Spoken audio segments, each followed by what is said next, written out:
आज का जो टॉपिक है हमारा, ये कह सकते हैं कि एएस का आखिरी टॉपिक है पेपर 1 का।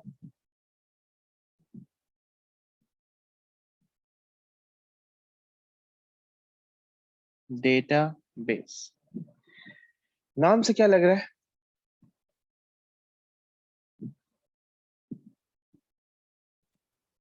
सर कहीं पे जहाँ पे डाटा स्टोर होता हो। सारा डेटा स्टोर। अच्छा, अगर हम बात करते हैं कि सिर्फ और सिर्फ डेटा स्टोरेज है ये,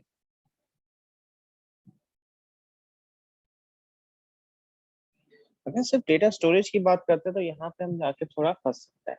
क्यों? क्योंकि अगर, हाँ, अनस ने बिल्कुल ठीक कहा, to store data in an organized manner.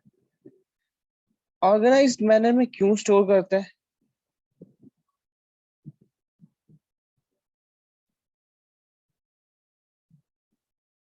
तो हम उसको ये लिख सकते हैं,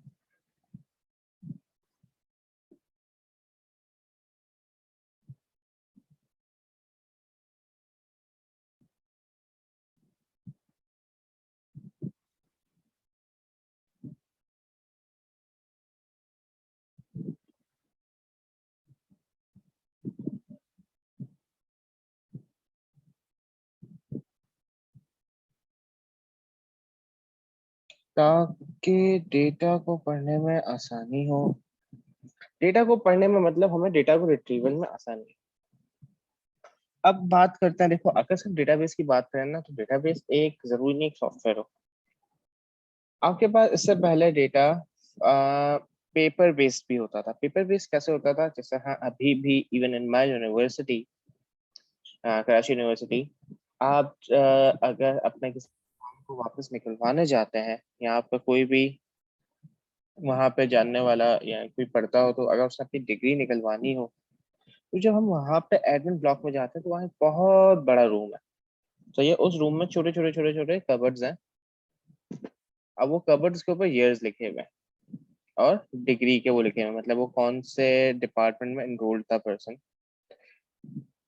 आप जाओ, वो जाएगा बंदा, अच्छा वो सारे के सारे ऑर्गेनाइज लिखे हैं, मतलब 2021 के अंदर computer science department, then physics department, chemistry department, applied chemistry, applied maths, there are more than I guess 30 departments in Karachi university.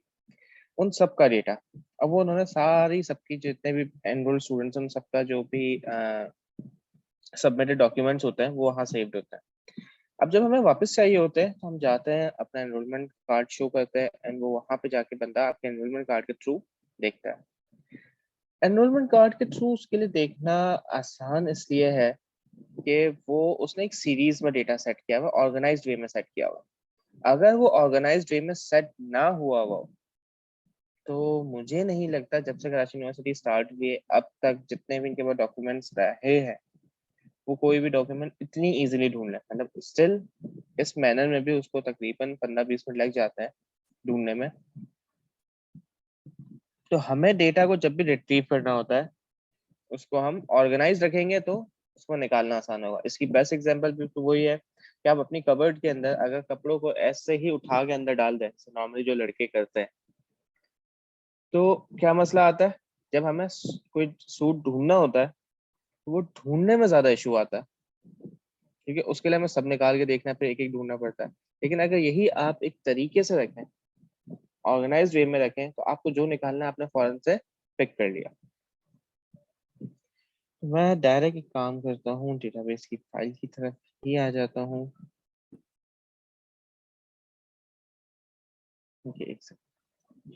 अब ये टॉपिक हमने ओ लेवल्स में भी पढ़ा था। ओ लेवल्स के अंदर हमने एक डेटाबेस पढ़ा था,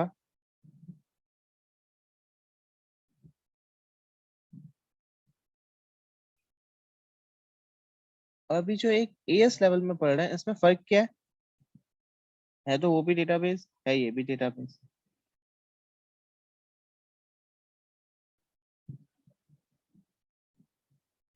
ओ लेवल्स में हमने जो पढ़ा था, that was the flat file system.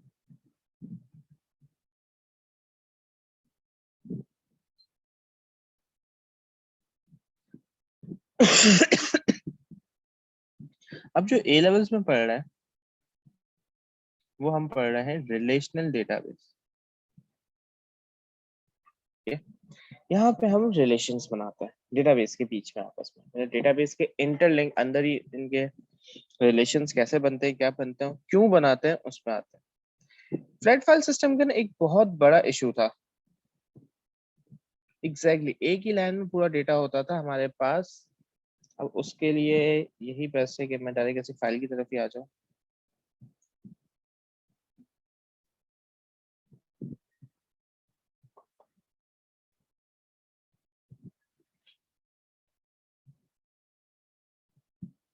सही, हमारे पास पेपर डेटाबेस था, उसको छोड़ के अब कंप्यूटराइज की तरफ आ जाओ तो कंप्यूटराइज में आपके पास फ्लैट फाइल सिस्टम आता है।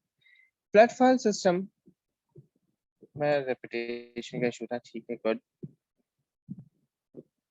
अब यहाँ पे चेक करो, ये एक फ्लैट फाइल सिस्टम है जिसमें आपके पास, अच्छा, फील्ड नेम और डेटा टाइप। डेटा टाइप क्या होती है उसको थोड़ी देर बाद आते हैं, हम पहले फील्ड नेम की बात कर लेते हैं। फील्ड नेम्स क्या है? अगर मैं डेटाबेस की एक प्रॉपर डेफिनेशन की बात करूं, that is a database is a software which stores data in an organized way in the form of tables, which consist of fields.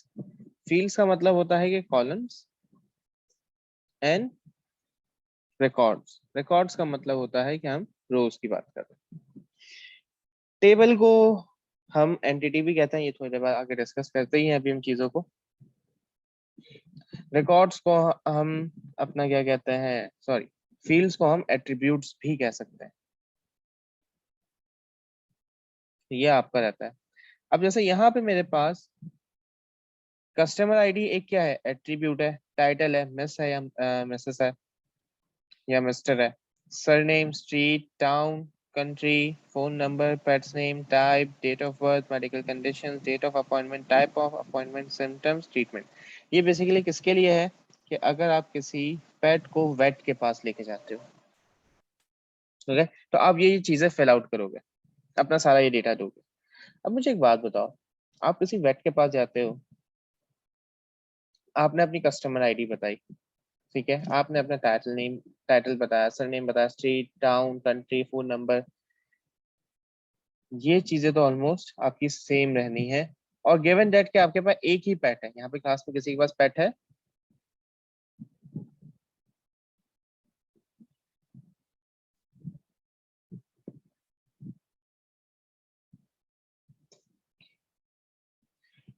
Pets name, type, date of birth, pet का ये भी same रहना है। अब आप जब भी visit करोगे, नॉर्मली चेंज क्या होगा आपका? ये चीज है, मेडिकल कंडीशन हो सकता है चेंज हो, date of appointment, time of appointment, symptoms and treatment. These are the fields that would be changed. सिर्फ इसकी वजह से आपको क्या करना पड़ेगा, you need to give these all information। किस वजह से? सिर्फ इस ग्रीन बॉक्स की वजह से। आप जब भी जाओगे आप अपनी कस्टमर आईडी, टाइटल, सरनेम, ये सारी चीजें बार बार लिखवाते रहोगे। इससे हुआ क्या, सिर्फ ड्यू टू these things मेरे पास, मुझे अपनी सारी की सारी इंफॉर्मेशन देनी पड़ रही थी। ये ब्लू बॉक्स भी देना पड़ रहा था एंड रेड बॉक्स भी बार बार देना पड़ रहा था। हो सकता है अगर दूसरा पैड भी हो तो ग्रीन और ब्लू बॉक्स के चेंज की वजह से मुझे बार बार ये रेड बॉक्स वाला जो चेंज था ये देना ही पड़ रहा था। तो रेपिटेशन बढ़ रही थी, मींस डेटा की रिडंडेंसी बढ़ रही थी। रेपिटेशन, डेटा डुप्लीकेशन हो रही थी। डेटा डुप्लीकेशन से मसला क्या आएगा? डेटा की डुप्लीकेशन से हमारे पास सबसे बड़ा स्टोरेज का इशू आता है। सेकेंडली, फ्लैट फाइल सिस्टम के अंदर दूसरा मेजर इशू सिक्योरिटी का इशू है। अब वो सिक्योरिटी का इशू कैसे है इसको आगे जाकर थोड़ी देर बाद एक्सप्लेन करते हैं। ये फ्लैट फाइल सिस्टम था जो हमने ओ लेवल्स में पढ़ा भी था। अब हम आ गए रिलेशनल डेटाबेस में। रिलेशनल डेटाबेस में हम क्या करते हैं, रिलेशन बनाते हैं। कैसे रिलेशन बनाते हैं? टेबल को तोड़ तोड़ के। उस तोड़ने को हम कहते हैं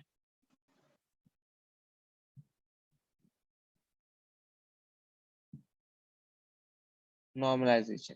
नॉर्मलाइजेशन से आपके डेटा की रिडंडेंसी कम हो जाती है, रेपिटेशन कम हो जाती है, डेटा आपका एफिशिएंट हो जाता है, एफिशिएंटली स्टोर हो रहा होता है, एफिशिएंटली रिट्रीव हो रहा होता है, और ये चीजें फास्ट हो जाती है। इस पे क्वेरीज रन करना फास्ट हो जाता है। अब ऊपर वाले टेबल को देखो हमने कैसे तोड़ा।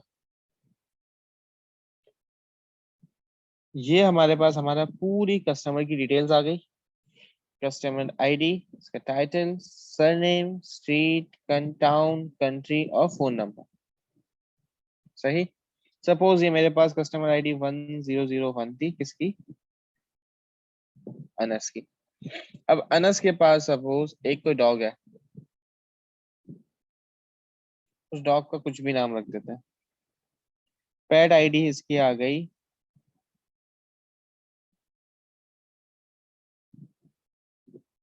200 नहीं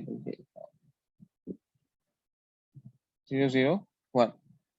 पेट नेम जो भी है, अनस कोई पेट नेम सजेस्ट करो।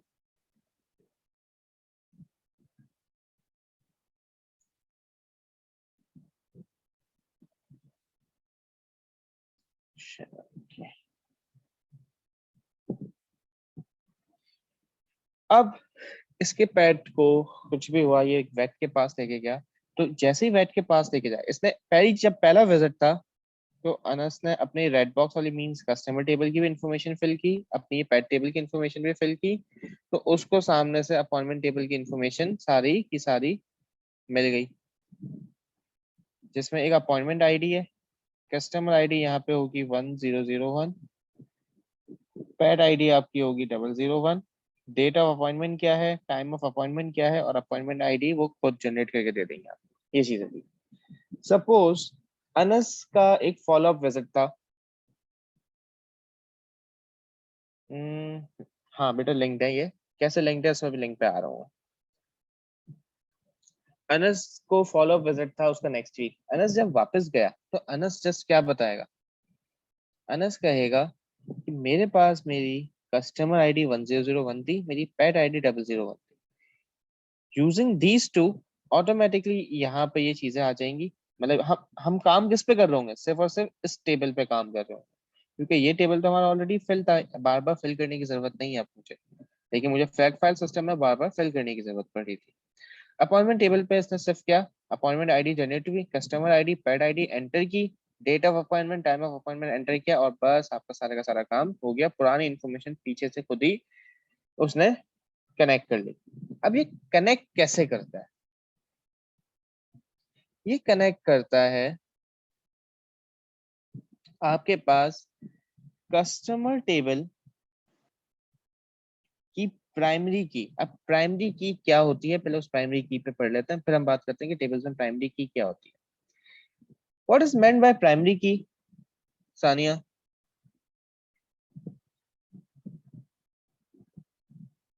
सर एक यूनिक एट्रीब्यूट जो होता है, जो सबसे डिस्टिंग्विशेबल होता है। ओके, बिल्कुल ठीक कहा कि हमारे पास कोई एक यूनिक फील्ड जो आपके हर रिकॉर्ड को यूनिकली आइडेंटिफाई करने में हेल्प कर रही हो आपकी। जैसे कि एक कस्टमर टेबल की अगर बात की जाए, तो कस्टमर टेबल में अगर मैंने कस्टमर आईडी ये 1001 अनस को दे दी गई है, तो इसके अलावा अब पूरे जितने भी ये हॉस्पिटल जब तक चल रहा है, 1001 अनस के अलावा किसी और को नहीं मिल सकती। मींस ये प्राइमरी की हमेशा एक तो नॉन रिपीटिंग होती है।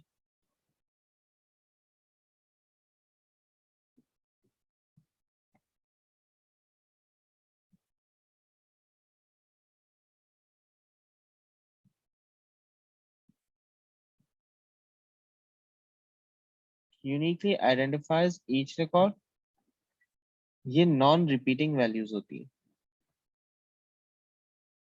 नहीं, अगर ये टेबल में रिपीट हो रही है मींस ये प्राइमरी की नहीं है, तो उसका प्राइमरी की का कुछ और देखना पड़ेगा। आप लोग कॉलेजेस में हो, आप लोग को एक कॉलेज की स्टूडेंट आईडी मिलती है, that student ID is unique. आपसे आज से 10 साल बाद, 20 साल बाद, 30 साल बाद अगर वो कॉलेज रहता है तो आपने जाके सिर्फ अपनी आईडी शो करनी है। आपका जितना डेटा, आपके सारा रिजल्ट, आपका सारा का सारा एकेडमिक, एक्स्ट्रा करिकुलर एक्टिविटीज जो स्कूल से एसोसिएटेड थी, सारी की सारी आपके सामने आ जाएगी।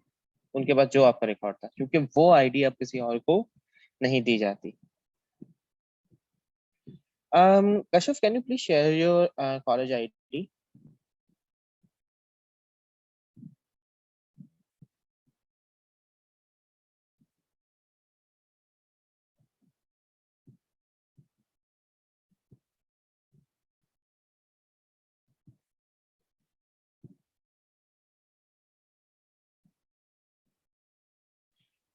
Two three two zero 496. Thank you. Just like this, 2320496. You took admission in which year?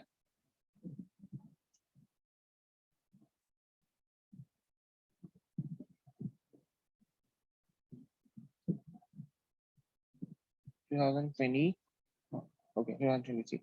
अच्छा, I'm not sure about this college, but मेरा ये guess है कि this 23 is the year of passing, जब ये student पास आउट होगा।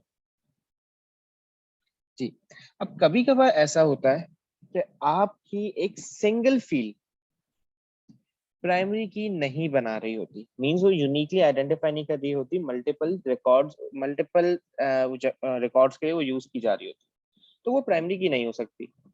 अब ऐसे केस में हम क्या करते हैं, हम दो या दो से ज्यादा फील्ड्स को आपस में मिला देते हैं।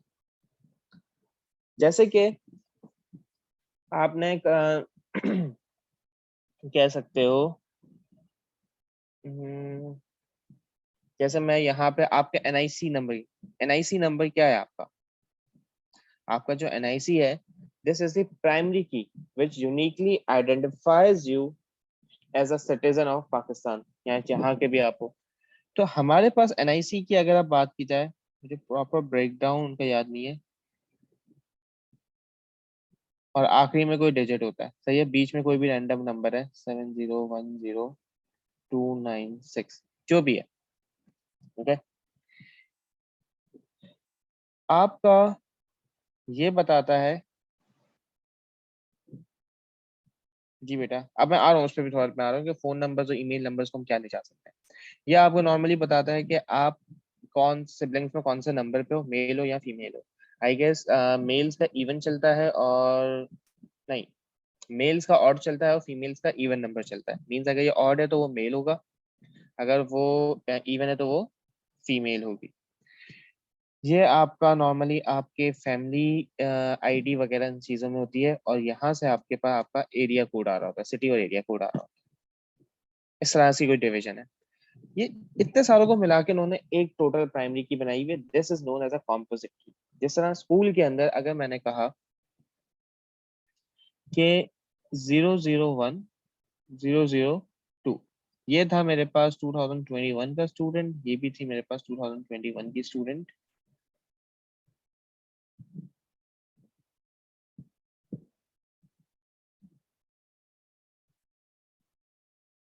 फिर एक और आया 001 2022 002 2022। अब देखो यहाँ पे मेरे पास अगर ये कोई भी एक सीरियल नंबर है,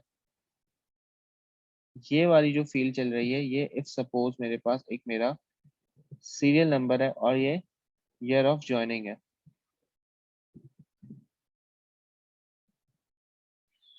देखो ये सीरियल नंबर भी रिपीट हो रहा है, ईयर ऑफ ज्वाइनिंग भी रिपीट हो रही है। तो मैंने क्या करूंगा, मैं अब प्राइमरी की नहीं आइडेंटिफाई कर सकता, इसमें नहीं क्रिएट कर सकता, तो मैं कॉम्पोजिट की बनाऊंगा। कॉम्पोजिट की ये दो फील्ड जरूरी नहीं सिर्फ 2 फील्ड और 2 से ज्यादा फील्ड्स को भी मिला के बनाया जा सकता है एज पर देयर रिक्वायरमेंट। अब 001 2021 के साथ एक बार आया होगा, दूसरी बार 001 जब आया है तो वो किसके साथ आया है? 2022 के साथ है। इसलिए नेक्स्ट ईयर अगर होगा तो 001 तो आएगा, लेकिन वो किसके साथ आएगा? आपके उसके साथ आएगा, 2023 के साथ आएगा। ईयर चेंज होते चले जाएंगे तो ये यूनिक हो जाएगा। इसी तरीके से अब हो सकता है जो ये वाली आईडी मिली है 20496, हो सकता है ये किसी और स्टूडेंट को भी मिले, बट उसका जो ईयर ऑफ पास आउट होगा वो 23 नहीं होगा, वो 24 होगा। ये सो ऑन चलता चला जाएगा। Okay, just like in my university, my ID is 191020996. This 1910 represents कि मैंने यूनिवर्सिटी कब ज्वाइन की, कौन सा मंथ है और सीरियल नंबर क्या था मेरा। एज अ स्टूडेंट जब मैंने एडमिशन फॉर्म फिल किया तो मेरा सीरियल नंबर था 2096। मैंने कौन सा ईयर में ज्वाइन किया? 2019। एंड कौन सा मंथ था? डेट वाज 10th मंथ जब मैंने एडमिशन फॉर्म फिल आउट हुआ था। तो ये प्राइमरी की और कॉम्पोजिट की का है। तो कॉम्पोजिट की करके भी प्राइमरी की बनाई जा सकती है, और प्राइमरी की अगर सिंगल एक फील्ड यूनिकली आइडेंटिफाई करती है तो वो भी प्राइमरी की हो सकती है। अब आपके पास प्राइमरी की थोड़ी सी और डिटेल, जैसे अभी मुझसे अनस ने कहा कि सर फोन नंबर भी तो किया जा सकता था। अब मैं एक छोटा सा टेबल टाइप बनाकर एक फील्ड नेम्स लिख रहा हूँ। Student ID, name, age, class, phone number, email address and list goes on. सही है? ये मेरे पास बेटा एक टेबल है। वली बेटा टेल मी, इन सारी फील्ड्स में से यूनिक कौन कौन सी फील्ड हो सकती है जो यूनिकली आइडेंटिफाई कर सकती है रिकॉर्ड्स को, जो रिपीटिंग नहीं हो सकती? सर सबसे पहले वाली। सिर्फ पहले वाली?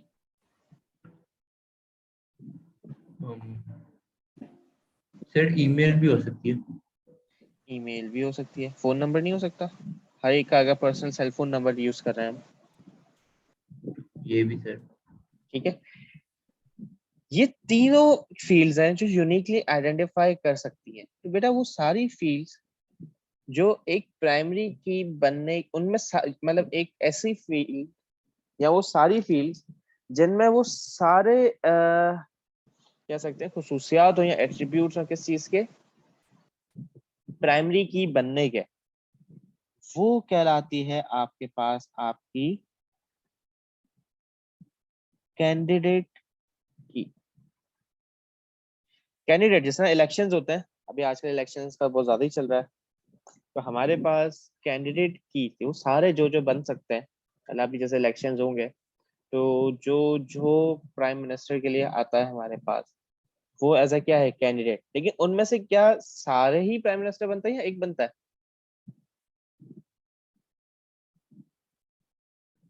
सिर्फ एक बंदा है सर। एक ही बनता है। जब एक बनता है तो अगर suppose I choose student ID as my primary key, तो ये दोनों क्या हो जाएंगी?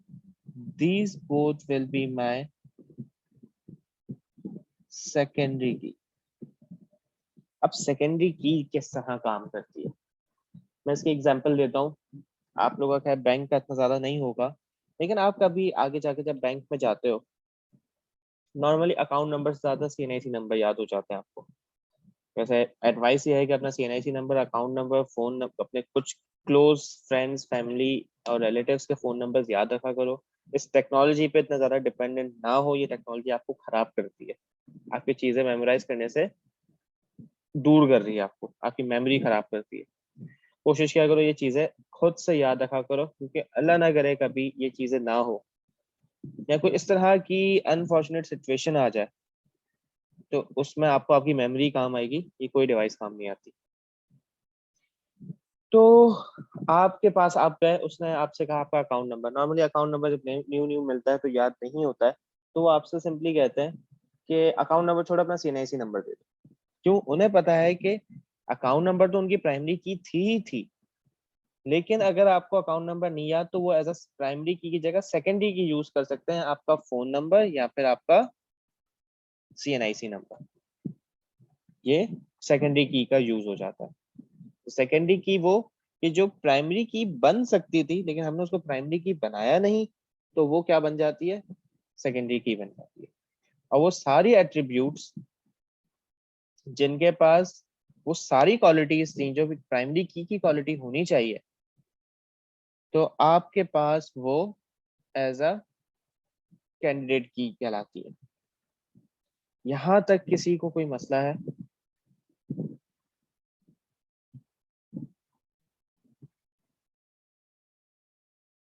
No sir.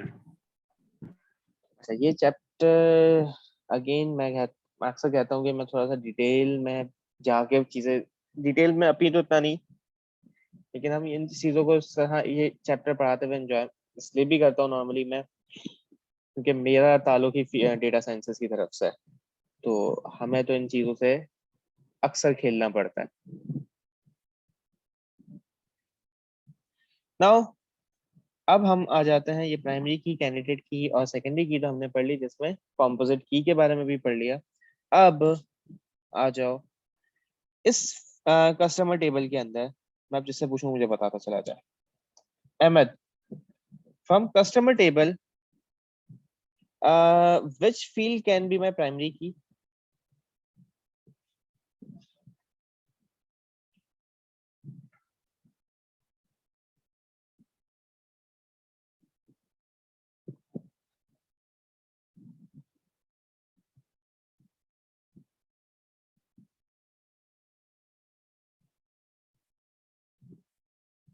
Title? No, beta. Ahmed, title means that it is either Mr., Mrs., Miss or whatever it is. ठीक है? तो मिस्टर तो आप में भी यूज किया जाएगा, मिस्टर मेरे लिए भी यूज किया जाएगा। सो अहमद, प्राइमरी की हमेशा यूनिकली आइडेंटिफाई करती है ना। सो देखो यहाँ पे कस्टमर आईडी आपको एक बार मिल गई तो वापस नहीं मिल सकती किसी और को। तो customer ID will be the primary key for my customer table. ठीक है? Now tell me Ahmad, pet table में क्या होगा?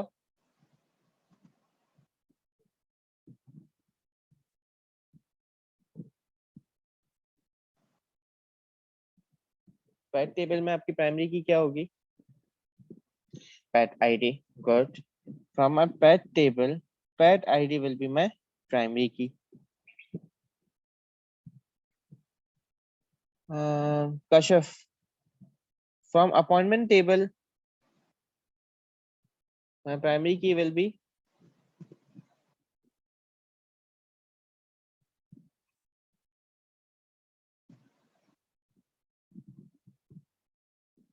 अपॉइंटमेंट, या अपॉइंटमेंट आईडी। अपॉइंटमेंट टेबल से आपकी अपॉइंटमेंट आईडी। अब ये तो एक तीन टेबल अलग अलग बने हुए हैं। एक टेबल ये है हमारे पास कस्टमर, एक है पैट, एक है अपॉइंटमेंट। इन तीनों को आपस में कैसे मैं मतलब लिंक कैसे करूं? क्योंकि रिलेशनल डेटाबेसेस में रिलेशन बनाए बगैर आप काम ही नहीं कर सकते, क्योंकि आप डेटा हमेशा ऐसे तोड़ते हो कि उनके बीच में लिंक भी फॉर्म हो जाए और कोई डेटा लॉस भी ना हो। नाउ रिलेशन बनाने के लिए मुझे क्या करना पड़ता है? हम यूज करते हैं एक टेबल की प्राइमरी की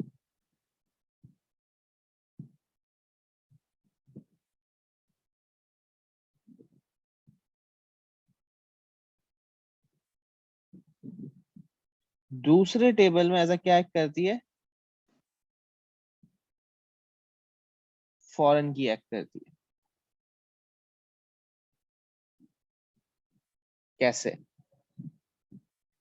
अब यहाँ पे देखो, ये कस्टमर आईडी जो है ये अपॉइंटमेंट टेबल के अंदर एज अ फॉरेन की एक्ट कर रही है। सिमिलरली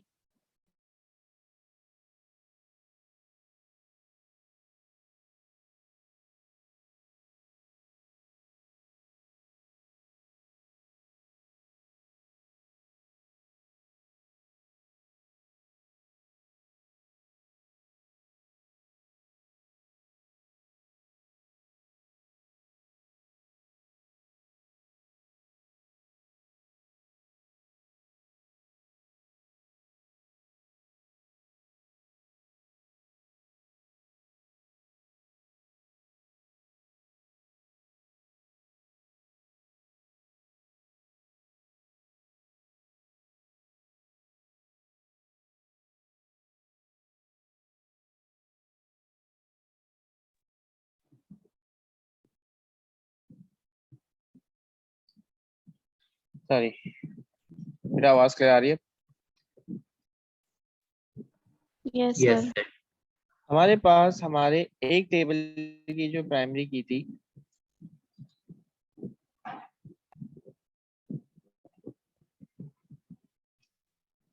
कस्टमर आईडी थी, यहाँ पे पेट आईडी थी और यहाँ पे अपॉइंटमेंट आईडी थी। कस्टमर आईडी हमारे कस्टमर टेबल से अपॉइंटमेंट टेबल में ऐसा क्या एक्ट कर रही थी, फॉरेन की एक्ट कर रही थी। इसी तरीके से आपकी जो पेट आईडी थी, ये आपके अपॉइंटमेंट टेबल में क्या कर रही थी, एज अ फॉरेन की एक्ट कर रही थी। अब रिलेशन बन जाए, क्योंकि जैसे ही मैं यहाँ पे अपॉइंटमेंट आईडी डालूंगा, अपॉइंटमेंट आईडी के अंदर मुझे कस्टमर की डिटेल्स लानी है, तो कस्टमर की डिटेल्स कैसे लिंक हुई हुई है, मेरी कस्टमर आईडी के थ्रू। मेरी पेट की डिटेल्स कैसे लिंक हुई हुई है, मेरी पेट आईडी के थ्रू, और आगे डेट ऑफ अपॉइंटमेंट या टाइम ऑफ अपॉइंटमेंट आ जाता है।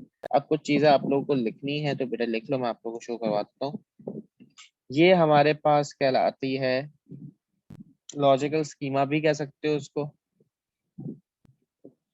और हम इसको बेसिकली वैसे कहते हैं ERD। ERD stands for entity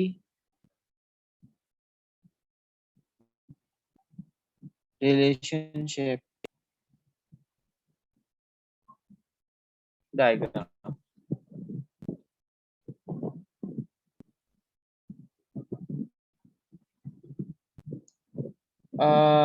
Anas बेटा क्वेश्चन नहीं समझा मैं आपका। Customer ID and paid ID, हाँ बेटा कस्टमर आईडी और पेड आईडी तो हमें डालनी पड़ेगी ना। देखो मुझे क्या पता कि जब मेरी अपॉइंटमेंट आईडी जो क्रिएट की गई है तो वो किस कस्टमर या किस पेड आईडी के लिए की है। मुझे कस्टमर की बाकी डिटेल्स बार बार डालने की जरूरत नहीं है, क्योंकि वो कस्टमर आईडी से खुद ही उठा के ले आएगा। लेकिन कस्टमर आईडी तो आपको इनपुट करनी पड़ेगी। सिमिलरली पेट का नाम क्या था, टाइप क्या थी, डेट ऑफ बर्थ क्या थी, मेडिकल कंडीशंस क्या थी पेट की, मुझे नहीं पता। मुझे कैसे पता चलेंगी, मुझे पेट आईडी से लिंक हुई है। जैसे ही मैं पेट आईडी एंटर करूंगा, कंप्यूटर पीछे से सारा का सारा डेटा उठा के ले आएगा।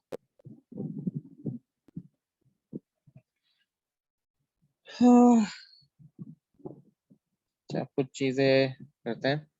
A database contains one or more related tables। सही है, जरूरी नहीं है आपके पास एक ही टेबल हो सकता है। टेबल को हम क्या कहते हैं, टेबल को हम कहते हैं हमारी एंटिटीज। कस्टमर का टेबल हो सकता है, वीडियोस हो सकता है, अपॉइंटमेंट्स हो सकते हैं, पेशेंट हो सकता है, box, exam session, products, teachers, students, बहुत सारे टेबल बन सकते हैं। फिर आपके पास एट्रीब्यूट्स क्या हो जाते हैं। एट्रीब्यूट्स की बारे में अभी हमने बात की थी कि एट्रीब्यूट्स क्या होता है। उस कस्टमर के अंदर, अब कस्टमर के अंदर क्या क्या फील्ड्स हो सकती है, customer ID, first name, surname, date of birth, and list goes on. इसी तरीके से अगर एक फैशन मॉडल है तो उसके लिए name, height, weight, dress size है, जो भी आपका कंप्लीट चलता चला जाता है। अब एक काम करो, if you have paper and pen, please ये चीजें लिख लो, ये याद करने के काम आती है। प्राइमरी की के फीचर्स क्या है। एक और बात याद रखना, primary key can not be null, means यहाँ पे कौन सा वैलिडेशन चेक लगा हुआ होता है, प्रेजेंस चेक लगा हुआ होता है।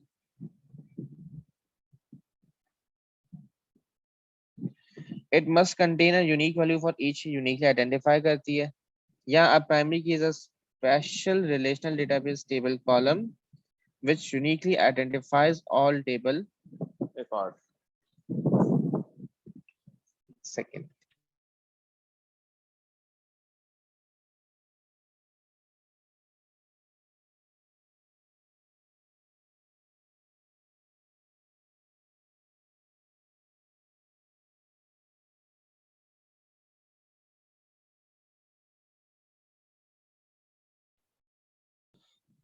Composite key क्या है?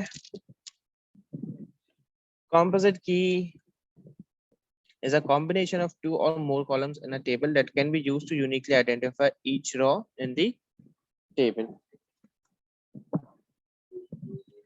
So ये प्लीज अपने पास अगर नोट डाउन करते जाओ तो ज्यादा बेटर है.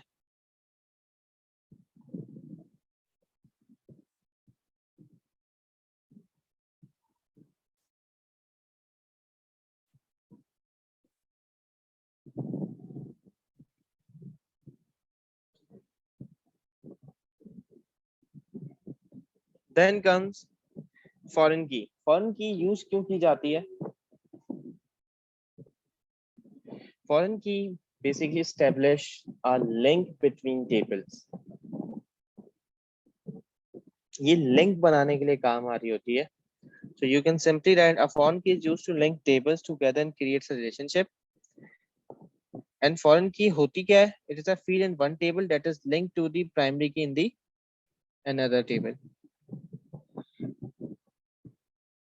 या आपके पास आपकी प्राइमरी की, फॉरेन की और कॉम्पोजिट कीज होती है.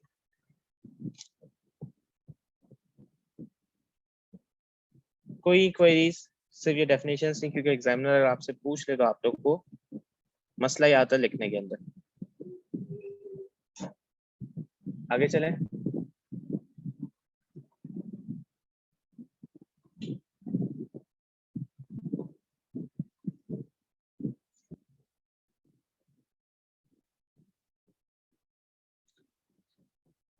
अब आ जाओ अपने पास नॉर्मलाइजेशन की डेफिनेशन लिखने लिख लो, क्योंकि यहाँ पे आके मैं नॉर्मलाइजेशन का जस्ट इंट्रो देके क्लास को यहाँ पे एंड करूंगा, क्योंकि फिर नॉर्मलाइजेशन 1NF 2NF 3NF तीनों एक साथ ले जाएंगे.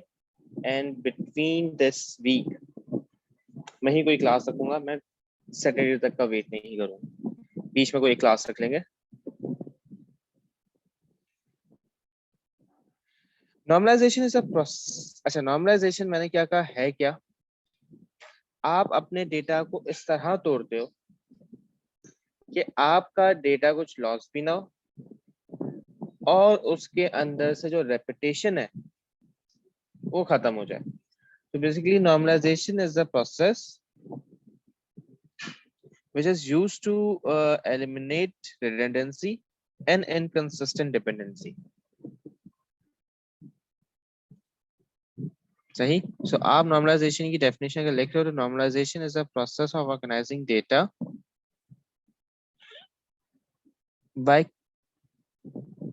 by creating tables and establishing relationship between those tables and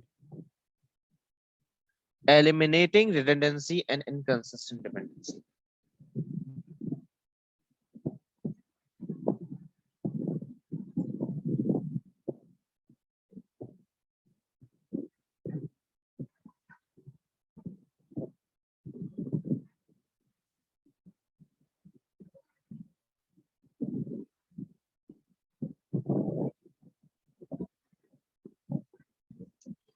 Done?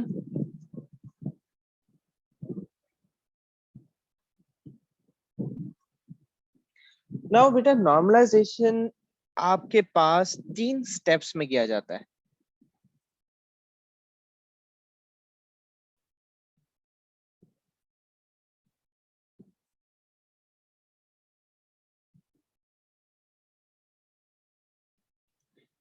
पहला स्टेप कहलाता है 1NF, दूसरा स्टेप कहलाता है 2NF, तीसरा स्टेप कहलाता है 3NF. This is first normalization form, second normalization form, third normalization form. हमारे साथ आगे आके आप लोगों के साथ भी ये मसला आएगा. एज जब प्रोफेशनल आप बैठोगे तो आप 1NF 2NF 3NF की तरफ कर तो रहे होते हो, लेकिन नॉर्मली इंडियन आप 3NF पे ही पहुंच रहे होते हो, क्योंकि आपका इंडियन गोल क्या होता है, आपको you have to reach 3NF। But as a exam point of view, आपको एग्जामिनर अगर फर्स्ट एनएफ में पूछ रहा है, सेकंड एनएफ में तोड़ने का कह रहा है, या थर्ड एनएफ में तोड़ने का कह रहा है, तो आप फंस जाते हो। सबसे ज्यादा जो कंफ्यूजिंग है वो है आपके पास 2NF और 3NF के बीच में डिफरेंस फाइंड आउट करना। दोनों एक जैसे लग रहे होते हैं। कभी कभार ऐसा लगता है कि आपका डेटा आप तोड़ने 2NF में जा रहे होते हो, टूट वो 3NF में जाता है। अब एग्जामिनर क्योंकि आपसे रीजनिंग भी मांग रहा होता है, तो आपको उस हिसाब से अकॉर्डिंग टू दैट रीजनिंग भी करनी पड़ती है। मसला आपको यहाँ पे सिर्फ आएगा 2NF और 3NF, लेकिन इजी है, मुश्किल नहीं है ये चैप्टर। बस ये चैप्टर थोड़ा सा वो है, इंटरेस्टिंग तो है, लेकिन रट्टा मारने वाला कह सकते हो अगर आप अपनी प्रैक्टिस नहीं कर रहे। अगर आप प्रैक्टिस कर लेते हो तो रट्टा मारने की भी जरूरत नहीं पड़ेगी, लेकिन हर बार को एक चैलेंजिंग टाइप क्वेश्चन नजर आएगा। It's just like pseudo code. इसका सिर्फ मैं इंफ्रास्ट्रक्चर बता सकता हूँ, एग्जामिनर कैसे खेलेगा गैस करना मुश्किल हो जाता है।